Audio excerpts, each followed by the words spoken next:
Gaur Premanande Hari Hari Bol. Jayong Vishnupad Paramhansha Paribrajikacharya Ashtuttar Shato Shri Srimad Abhay Charanaravinda Bhakti Vedanta Swami Prabhupada Ki Jai. ISKCON Founder Acharya, His Divine Grace Srila Prabhupada Ki Jai.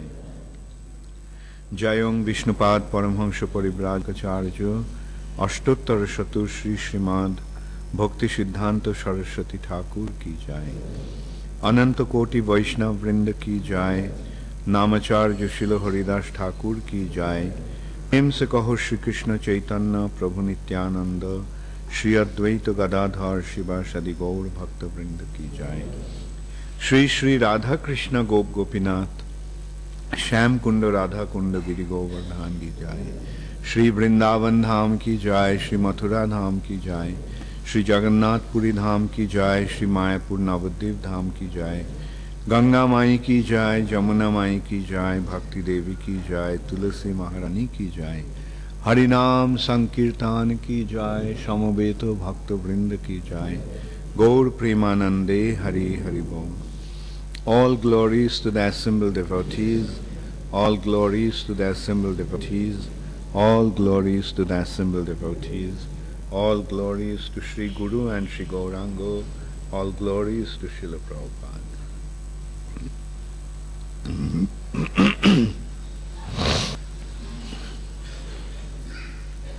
Om Namo Bhagavate Vasudevaya. Om Namo Bhagavate Vasudevaya.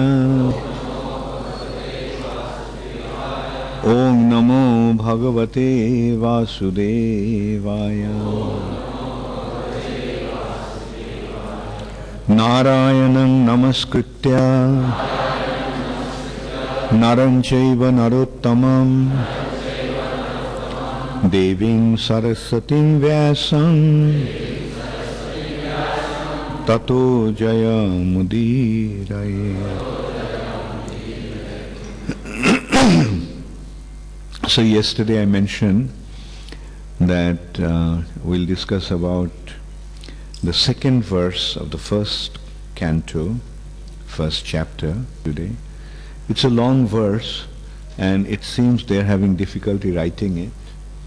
And so, and also since it's a long verse, I'll just read it through and you on your own try to memorize this verse. These few verses are very important. Say these first three verses of the first canto, first chapter are very important. So they are long verses, but try to memorize them. So the second verse goes like Dharma prajhita kaitava atra parama nirmat saranam satam Vedang Vastavamatra Vastu Shivadam Tapotrayan Unmulanam Srimad Bhagavate Mahamunikite King Ba Parir Isharo Sadda Riddhava Ruddhate Atra Kriti Bhi Shushushu Bhi Statkhanat. Good job.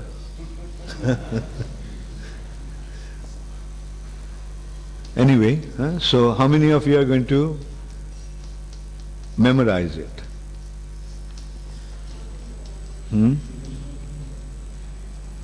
Once again, listen attentively. How many of you are going to memorize it? And how many of you decided not to memorize it?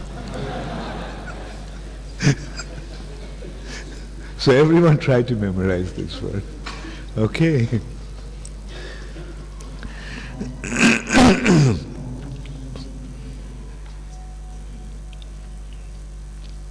So I'll just go through the translation.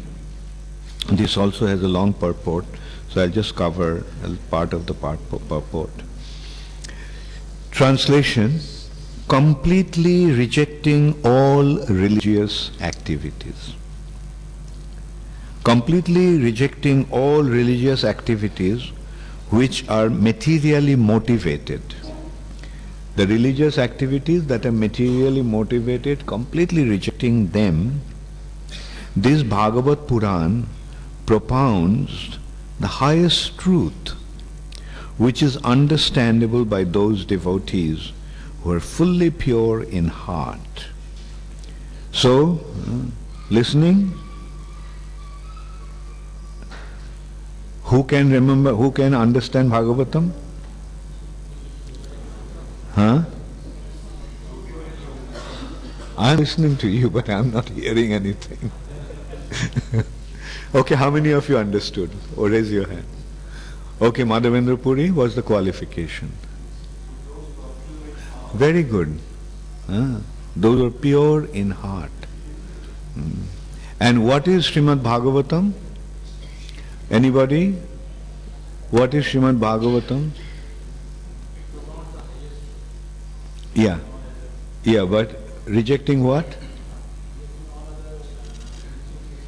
They are materially motivated. Completely rejecting all religious activities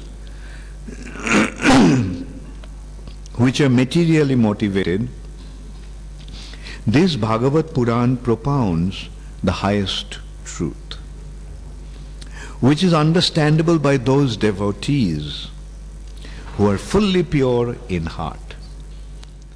So how many of you want to understand Srimad Bhagavatam? So, are you going to endeavor to become qualified? What's the qualification to understand Srimad Bhagavatam?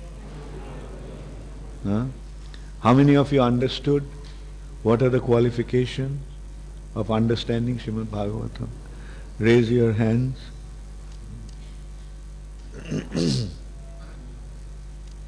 Very good.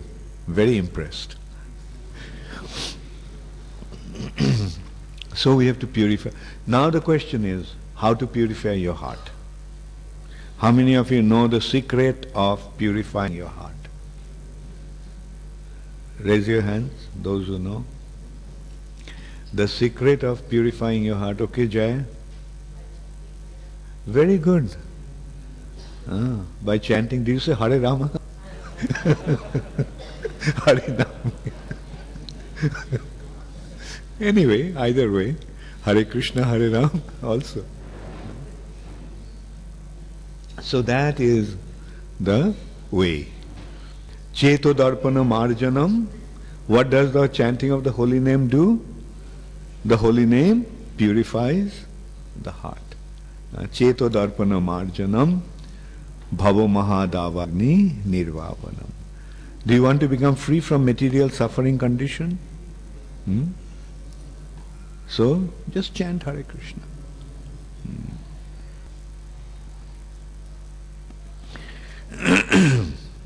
The highest truth is reality distinguished from illusion for the welfare of all. What is the highest truth? The highest truth distinguishes from illusion. Highest truth is reality. Naturally, truth means real. Untruth means unreal. So reality, and what is a reality? There are two types of reality. One is a reflected reality. This material nature is a reflected reality. It is real, but it's real as a reflection. That is the difference between us and the impersonalists. The impersonalists say that this is mithya, this is false. But it's not false, it's not mithya, it's real. But it is a reflected reality. We are involved here in this reflection, and we are considering this to be real. But we are not able to get what we actually want from this. Like say, if you are very hungry and you see there is an apple tree full of apples. But if it's a reflection of the apple tree, will you be able to satisfy your hunger?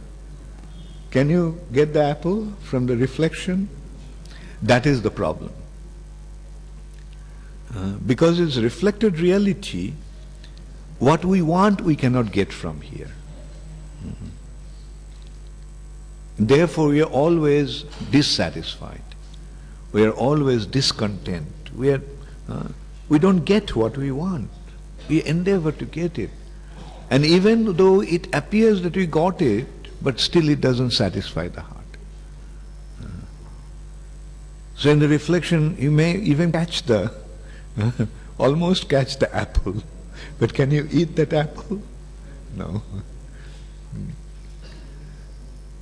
So that is the material nature.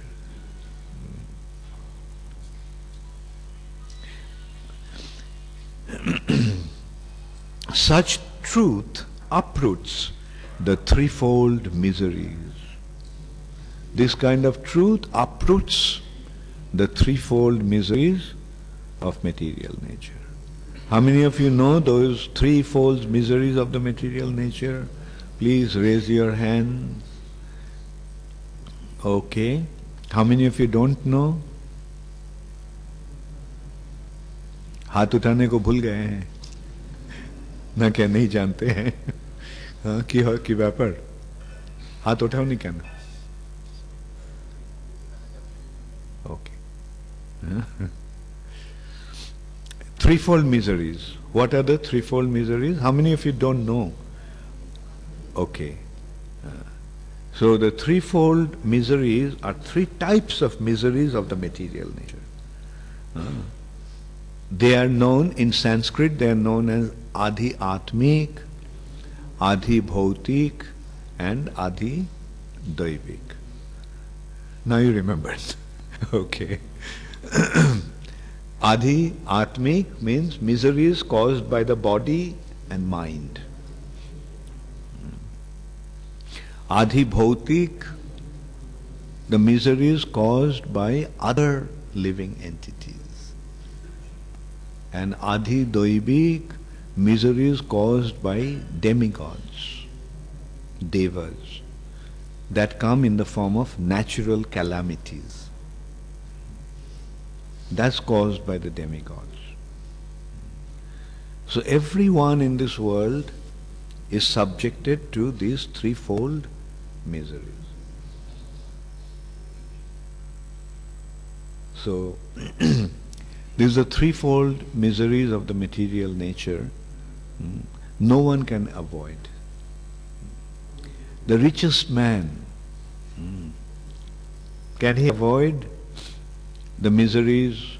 Say the richest man, all of a sudden his business collapses. What happens? He's miserable. Very wealthy, very powerful, very influential person, he contacted a terminal disease. What happens? Okay, very, very wealthy, very happy, very content person, and one day he gets the news that his son has become a drug addict. Or some dacoits come and kills his family members, robs all his property, all his wealth. Can it happen to the most happy person in this world, the wealthiest person in the world? Very happily situated, very nice family, beautiful home, very happily situated, healthy body, healthy mind. Then all of a sudden there is an earthquake and everything goes under the earth. Can it happen? Do they happen to people? Can anybody avoid these difficulties? I remember one of the richest men of India at that time. Not one, he was the richest person in India. Birla. He went out on a morning walk in London and he had a heart attack. He had a massive heart attack and he left his body lying on the gutter. He fell on the gutter, left his body. So, do things like that happen? So that is the material nature. Threefold miseries. And everyone is subjected to these threefold miseries. But it says that when one becomes aware of this absolute truth, then he becomes free from the threefold miseries. This knowledge, this truth uproots the threefold miseries of material existence.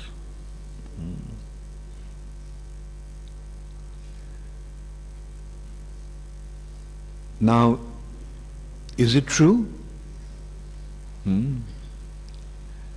The understanding the absolute truth relieves one from the threefold miseries. Does it happen? Yeah. How does it happen? Because he transcends his bodily platform. These threefold miseries are pertaining to the material body. So when one's consciousness is beyond this material body, then he becomes free from this suffering condition of this material nature. Example, yesterday also I gave that example,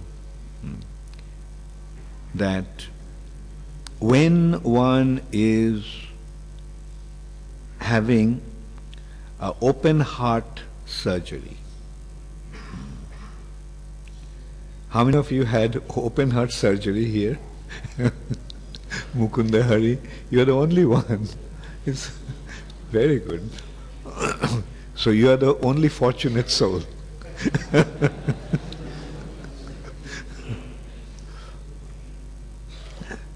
So, and we are discussing about that. What does open heart surgery do? It cuts your ribs. And it kind of opens up your chest.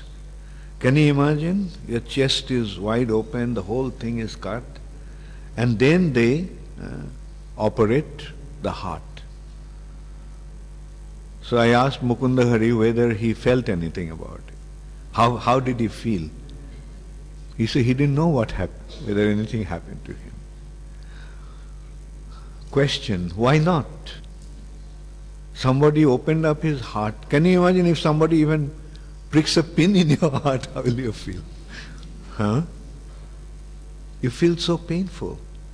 And here the entire heart is opened up, the chest is opened up, the chest is, the ribs are pulled wide open, and they are cutting your heart. Why didn't he feel anything? Why not? Any idea? Yes, because of anesthetics. Because he was anesthetized. What does anesthetics do? What does anesthetics do? How many doctors are here? Ganganarayan? How does anesthetics do?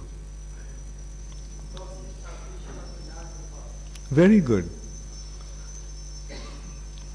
Jai Shri Shri Gaur Nitai ki Jai. Jai Shri Shri Radha Madan Mohan ki Jai. Jai Shri Shri Krishna Balaram ki Jai. Anesthetics blocks the activities of the nerve. Nerves actually carry the sense perceptions. All the nerves are ending in different senses. And they carry the impressions or the message that the senses are receiving into the brain. So that is why we feel. Now when the nerves, anesthetics what to do? They just block the activities of the nerves. So no senses are carried. Therefore, there is no perception. Although the heart is cut, the chest is cut open, the ribs are. There is another surgeon here. He didn't raise his hand. Otherwise, Sunil Mohan. He is cutting all the time from morning to night. He is a surgeon.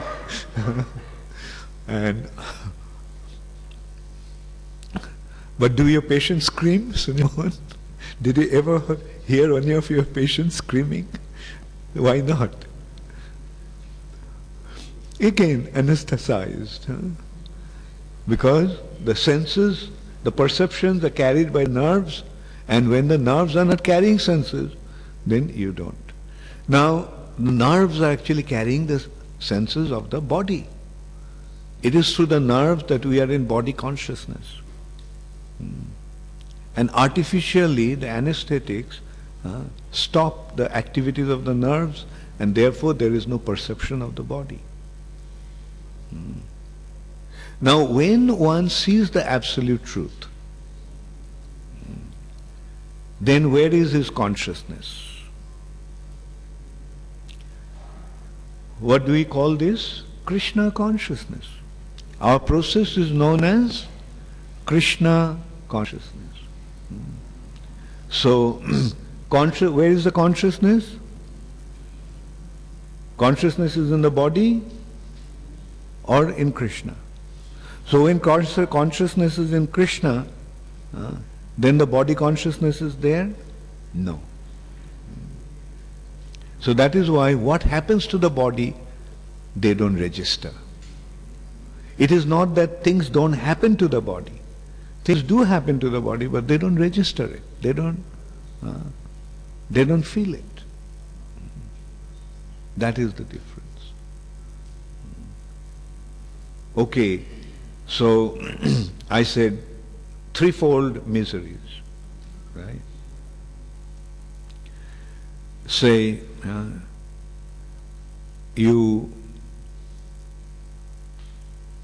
your consciousness is fixed on Krishna, then will your ears hear? When your consciousness is shifted to Krishna, will your ears hear? So if somebody comes and tells you that you received $10 million, and if you don't hear, will it make any difference to you? Or if somebody comes and tells you, you lost all your money, and if you don't hear, will it make any difference to you? When your consciousness is there and you have some acute pain in your stomach, will you register the pain? At that time, if somebody comes and insults you in a bad way, calling you all kinds of names, will you hear? Okay, Adhi Atmik. Right? Your consciousness is not there in your body, and somebody comes and pricks a needle in your body. Will you feel it? A mosquito bites you. Will you feel it? A tiger comes and eats up your hand. Will you feel it? No. Adhi bhautik. Your consciousness is not there in your body, and it is 55 degree centigrade heat. Will you feel it? There is a heat wave, or there is a cold wave, minus 55 degree. Will you feel it? So that's the thing. Tritataputrayan unmulanam. Why? Because the consciousness has been shifted to somewhere else. The consciousness is not in the body anymore.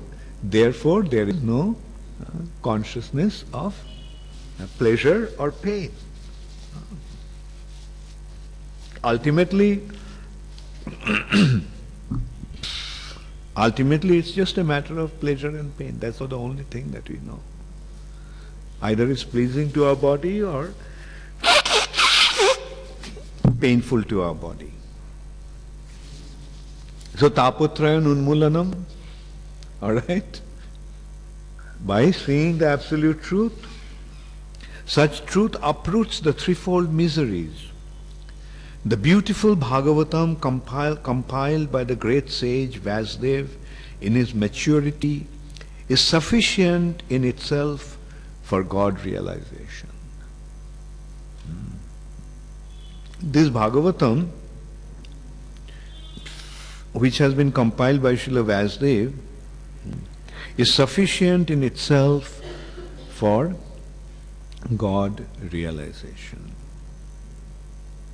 How many of you want to realize God?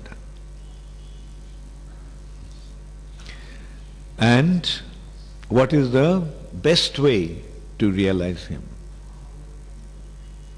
Read Srimad Bhagavatam. So this is the reality, this is the mystery, this is the secret. Read Srimad Bhagavatam, you'll understand Krishna perfectly.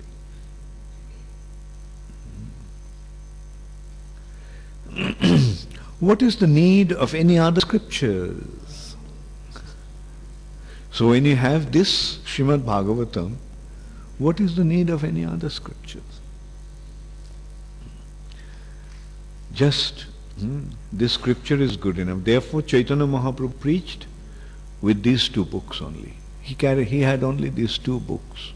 He taught, his basis of his teachings was on these two books. Bhagavad Gita, Srimad Bhagavatam. Bhagavad Gita is the preliminary understanding, preliminary study of God realization. Srimad Bhagavatam is the advanced study of God realization. As soon as one attentively and submissively hears the message of Bhagavatam by this culture of knowledge, the Supreme Lord is established within his heart. As soon as one submissively hears the message of Srimad Bhagavatam, then the Lord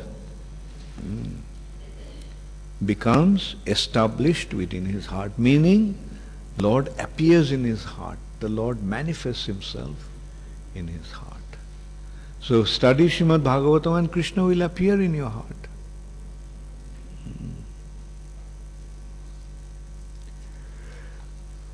So now we'll just read part of the purport. Religion includes 4 primary subjects, namely pious activities, economic development, satisfaction of the senses, and finally liberation from material bondage. How many of you know the Sanskrit term for these 4 things? Mukunda Hari? Dharma, Artha, Kam, and Moksha. So, Dharma, Prabhupada is translated here as pious activities. Because this acting according to Dharma here means the laws given by the Lord. Lord actually gives us the direction, understanding how to act, how one should act. How to act. And when one acts properly, then he gets piety. What is piety? Piety is wealth. Piety means credit in your account. And sin is debit in your account. When you have credit, your bank balance goes up, right? That's to your credit. So by pious activities, you increase your bank balance. And through sinful activities, you exhaust your bank balance. You know how it happens? Say, for example, somebody steals. Stealing means taking something without the permission of the person, or taking something without paying the price. Isn't it stealing? So when one steals, there are higher authorities who are watching. Is anyone watching all our activities? Yes. The demigods are watching our activities. And they are making calculations. Oh, you stole, you paid, you didn't pay them price? Okay, minus to your credit. You have some credit, there is a credit card there. Although you are not paying here, the credit card is charged there in the heavenly planet. And you did something good, oh, demigods are watching, okay. That is credit to your account. That is debited, and this is pious activities that are adding to the credit, and sinful activities subtracting from the credit. When you do something wrong without paying the price, minus, minus, minus.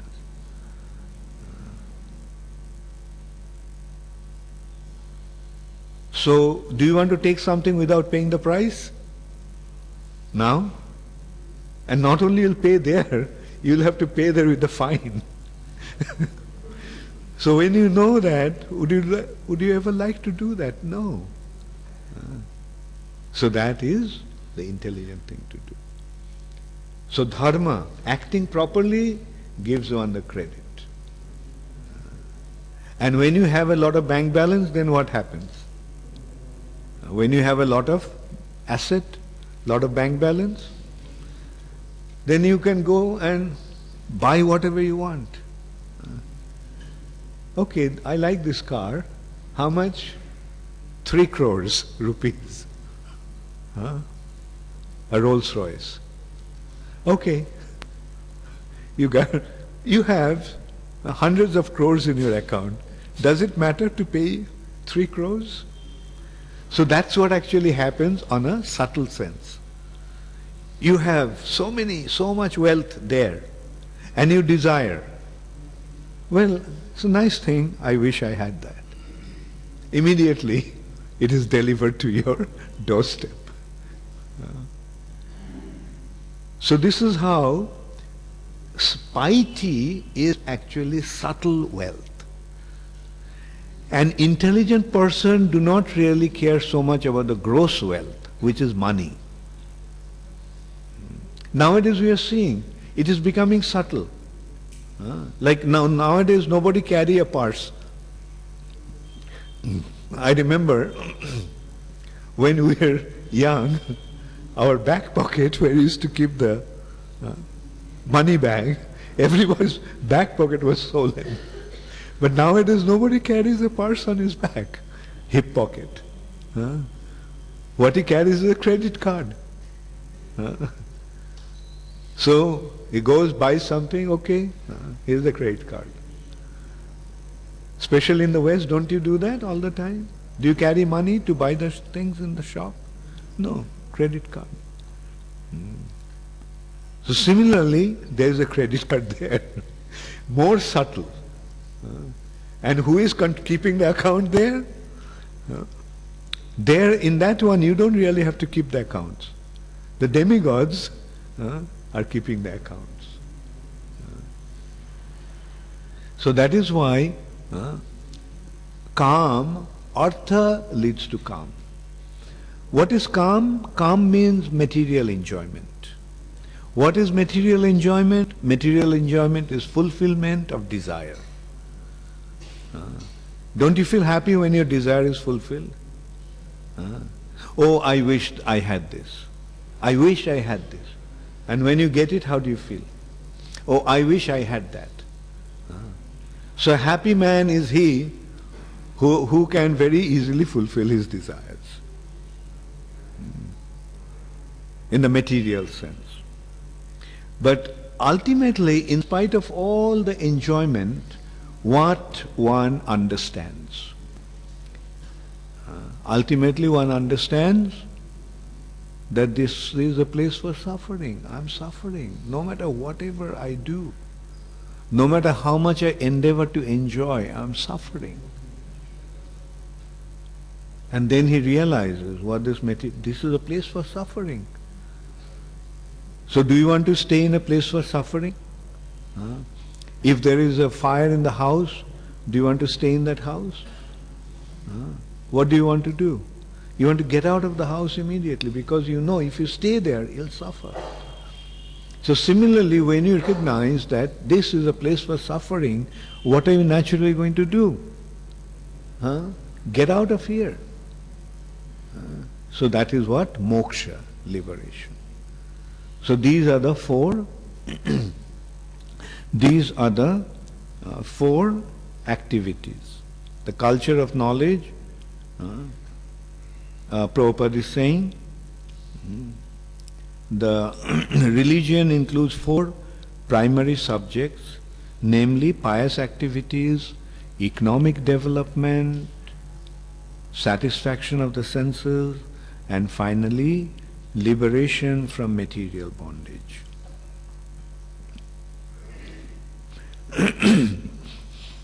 So that is religious life. An irreligious life is a barbarous condition. Indeed, human life begins when religion begins. Eating, sleeping, fearing, and mating are the four principles of animal life. These are common both to animals and to human beings. But religion is the extra function of the human being. Without religion, human life is no better than animal life. Therefore, in human societies, there is some form of religion which aims at self-realization, and which makes reference to man's eternal relationship with God. So, the ultimate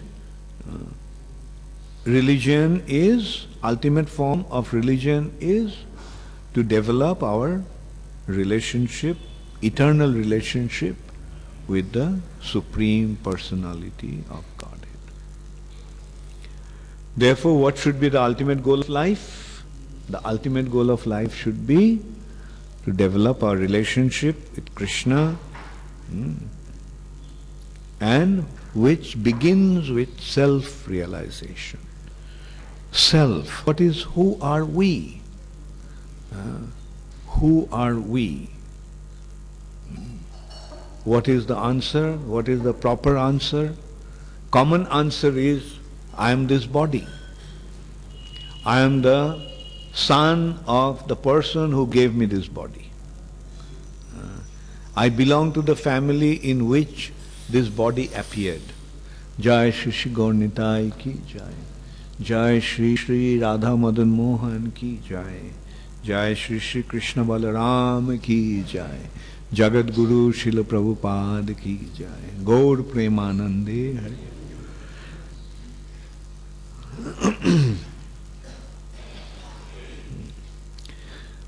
So this is how we have to become situated in our eternal religion, in our constitutional position, what we are.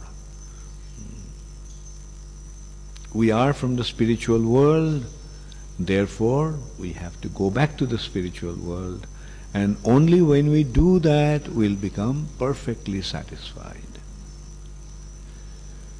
Okay, thank you all very much. All glories to Srila Prabhupada. Gaur Premanande, Hari Hari Bol. Does anybody have any question?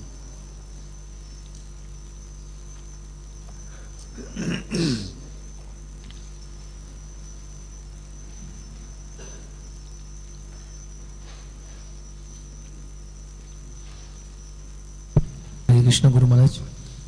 As you explained that pious activities and impious activities, Guru Maharaj, my question is, when one person performing impious activities, suppose if he perform pious activities also on the other hand, so that can be neutralized? It does to some extent, but it cannot fully neutralize. Like various examples have been given in that respect.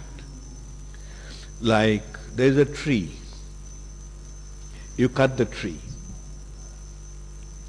But if the root of the tree is there, then the tree will grow again. Right? That's one example that has been given. Like nullifying the sinful activities with pious activities are like cutting the branches of the trees. It seems that you have cut it, but then it will grow again. Right? Acha. Another thing is, you see, the karmic reactions are like a tree that grows from one reaction, one karmic action. There is one reaction. From one seed, a tree comes up. Right? In the tree, there are many other fruits, many fruits. In the fruits, there are seeds. In the seeds, there are trees. So when the seeds fall on the ground, our trees will come up. Now in those trees, there are seeds, fruits and seeds. So this is how it becomes impossible to deal with. Like the trees are growing.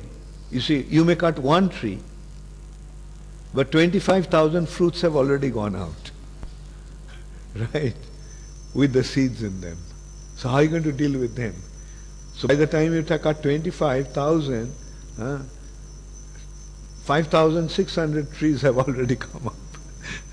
So that's why it's so difficult to deal with. But what Krishna consciousness does is aptaputran unmulanam. The threefold miseries, the suffering condition, the karmic reactions are uprooted.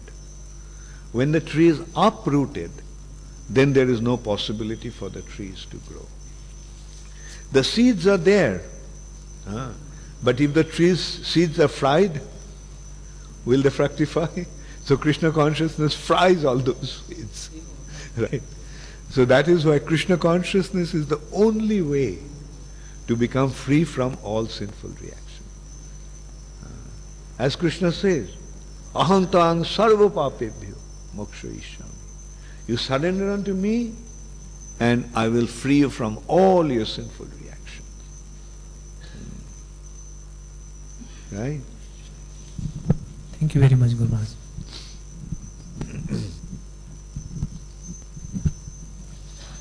Hare Krishna, Guru. Guru Maharaj, is there any relationship between our brain substance and mind? Because like someone is having... Yeah. Mind is there and brain is the seat. Right? Brain is the seat on which the mind is sitting. You get the point? The mind is not brain. Because the brain may be dead. The seat may be broken. but the mind can still be there. Mind continues to be there. All right? How does one remember, his previous life, like someone is... Don't worry about it. If or feel trouble, but Yeah, I get it. I get your point. Yeah, as you mentioned, the gray area. Gray area means like you are neither in darkness nor in light. Right? Just twilight zone. Okay? So, at that time, you have the understanding. You are not this body. You understand that this concept of pleasure and pain is pertaining to the body. So intellectually you grasp it. But you are still feeling the pain because the consciousness is still in the body, not fully shifted there to Krishna. So at that time, yes, you go through that, but do not become so badly affected as a person who is fully in his body consciousness. And as you said, at that point you learn to tolerate it. It has come, it has happened, so what? What to do? Let's tolerate it. Right? Tang stitik shasya bharata. That stage, Krishna is saying, Tang stitik shasya bharata. Just tolerate it. So that is also a level of trying to develop is that also trying to developing your Krishna consciousness? When you learn to tolerate by Krishna's mercy, or you see it as Krishna's mercy, whatever is happening to you? Yeah, it is because of your Krishna consciousness that you are tolerating it with the knowledge. Right? Guru Maharaj, I have one more small question, if you allow. It is mentioned, you mentioned that what is the need of any other scripture? We have Srimad Bhagavatam. So I heard somewhere that Srila Bhaktisiddhanta Saraswati Thakur said that if he could choose, I don't know if I heard it properly, that he would choose Chaitanya Charitamrita. Could you please explain? Yeah. So this personified Bhagavat is Chaitanya Mahaprabhu. So that is a higher study. It's a more advanced stage. In the sense, you see, like in Bhagavatam, you are getting it theoretically. And through Chaitanya Mahaprabhu, you are seeing it practically. So Bhagavatam become personified in Chaitanya Charitamrita. Yeah. Thank you, Guru.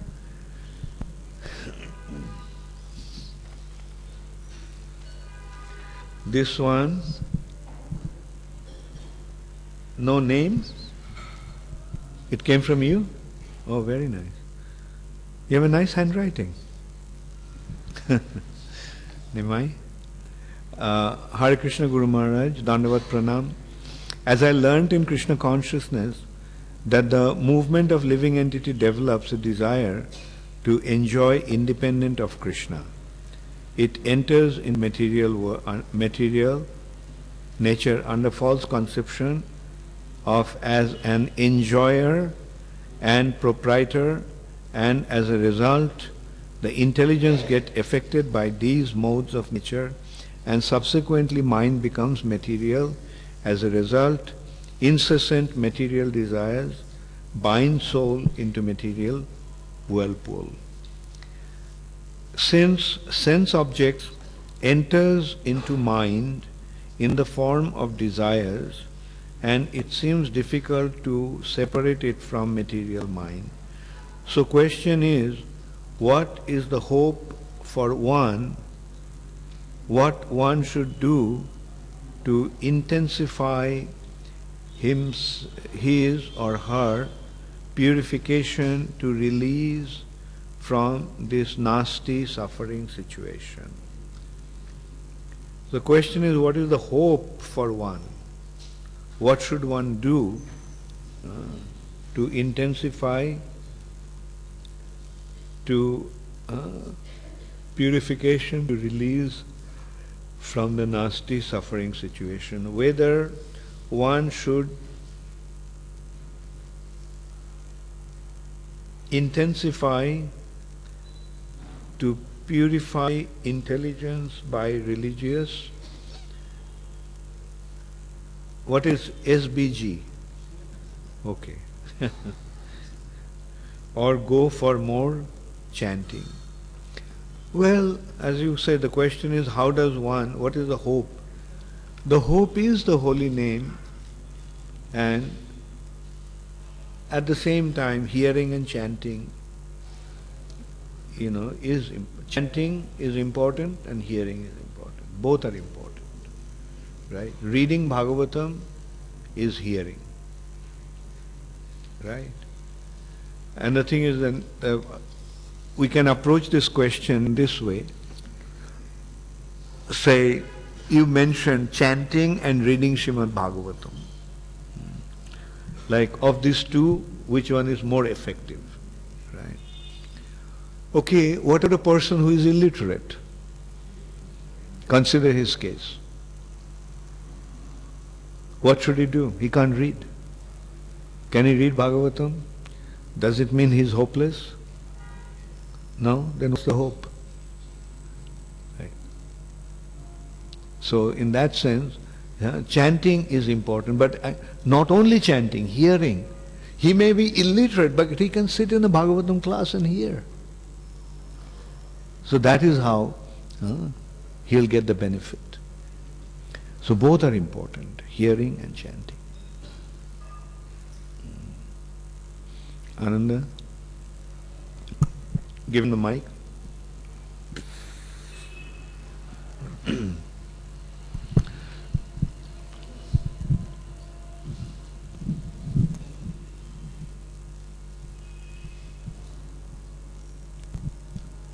Hare Krishna, Guru Maharaj.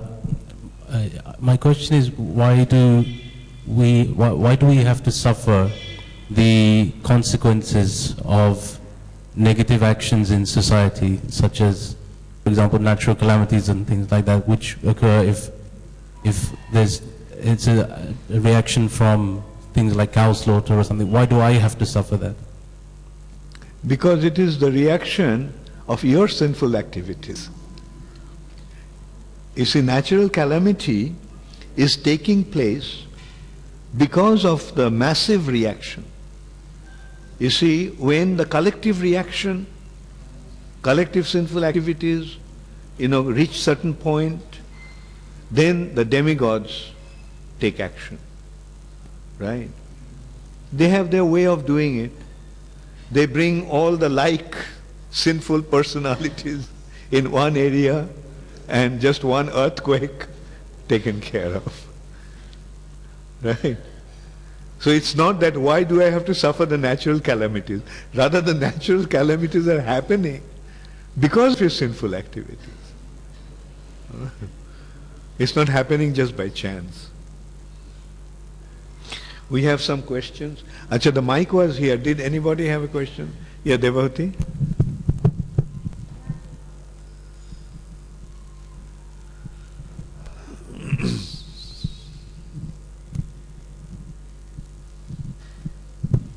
Hare Krishna. Kumar, you spoke about God realization, self-realization, pious activities and impious activities. So, just to understand more on this matter, Kumar, we see in India especially, Krishna is worshipped as a demigod. So when people do that, does that fructify as pious activity, or does that sow a seed of devotional service in their heart? Yeah, it is pious activity. Because until he recognizes Krishna as the Supreme Personality of Godhead, it won't become spiritual activity. He'll get some pious benefit. Because, after all, he is abiding by the law, and as a result of that law, he is getting some benefit.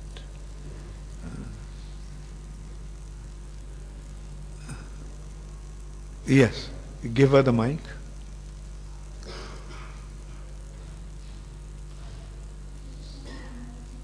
Mic नहीं चल रहा है. हरे कृष्णा गुरु महाराज जी, आपने कल और आज बहुत अच्छे से समझा के बताया कि अगर हम श्रीमद् भागवतम को अच्छे से ध्यानपूर्वक और विनम्र भाव से सुनेंगे या पढ़ेंगे तो वो ज्ञान हमारे अंदर जाएगा. तो मेरा प्रश्न ये था कि विनम्र भाव यानी क्या, वो मेरे अंदर में कैसे लाऊं? जब भी मैं भागवतम पढ़ूं या फिर सुनूं, जो शिक्षा है वो मेरे अंदर जाएंगे. नहीं मैं समझा नहीं, बाद में क्या बोला? भागवतम पढ़ेगा या सुनेगा? हाँ, जैसे आपने कल कहा था कि हम विनम्र भाव से और सुनेंगे और पढ़ेंगे तो ज्ञान हमारे अंदर जाएगा। तो Guru Maharaj, she wants to say that you told that if we read Bhagavatam with patience and proper mood, then Krishna will manifest in our heart. So she is saying that how we can get that mood. How you can get that mood? Yes. Huh? Of humbleness. How can we develop that mood? Well, by reading and hearing, you'll understand what Bhagavatam will give you. Then your faith will become stronger. समझे हो? हाँ, ऐसे भागवतम पढ़ते रहना, भागवतम सुनते रहना, तो जैसे जितना पढ़ोगे, जितना सुनोगे, उतना ही. If you say that you don't have any desired result, then the consideration is, then what's the hope? What's the hope? If it is that we have to become perfect, then only our hearing will have effect. Then the question is, how do you become perfect? How do you reach perfection? So the point here is that Bhagavatam, hearing Krishna Katha, is the means as well as the end. You hear, by hearing you get purified, and then you get transported to the spiritual world, and there also you continue to hear.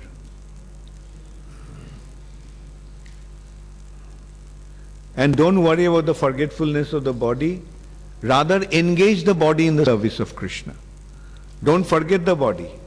Remember that you have the body, but remember that you have to engage this body in serving Krishna. You are forgetful of your body when you are in deep sleep. Does it make you Krishna conscious? No.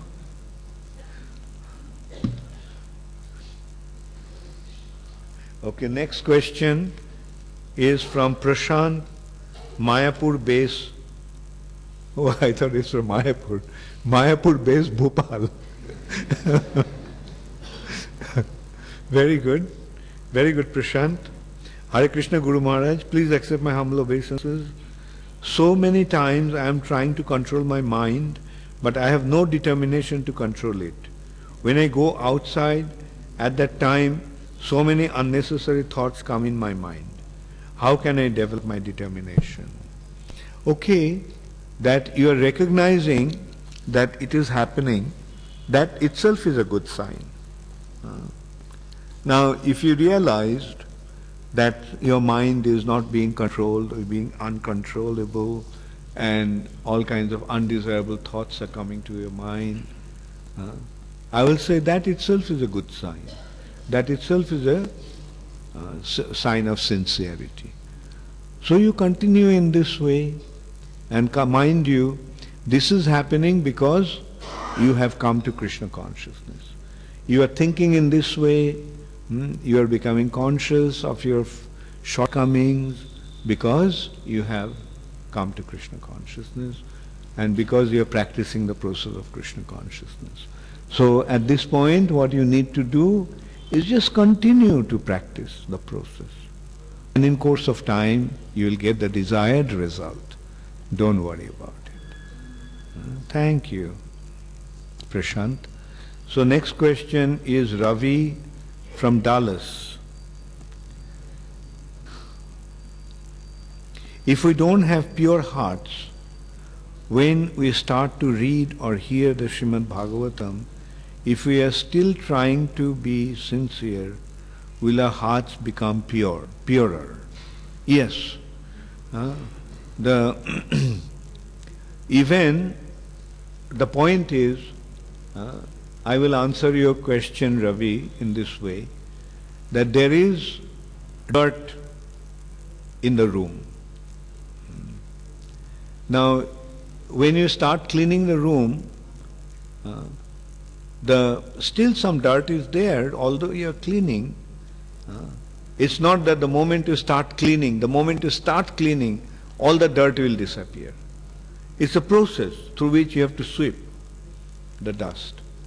And when you do that, then the dirt start to get cleansed. The dirty room starts to get cleansed. So just practice the process. Similarly, Srimad Bhagavatam, reading of Srimad Bhagavatam or hearing of Srimad Bhagavatam is going to pure your heart. And if you do it sincerely, naturally, at some point, your heart will become purified completely. Okay, so I'll stop now. Thank you all very much. All glories to Srila Prabhupada. Okay, last question. Take the mic.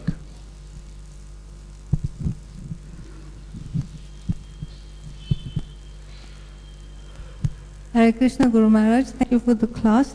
I just wanted to ask about the previous Mataji's question, whether I understood it correctly. Is it that one develops faith by just the desire for faith? Is it one develops faith by the desire for faith? By the desire to? For faith, for Shraddha. Yeah. Yeah, desire to?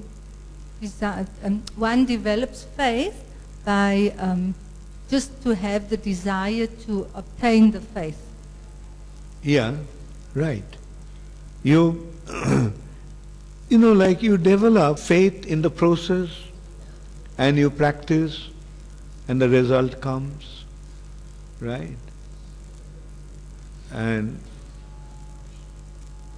like for example, if you don't have faith, will you practice it? If you don't practice, will you get any result? So if you want to get the result, then what do you have to do? Practice. Practice with faith. But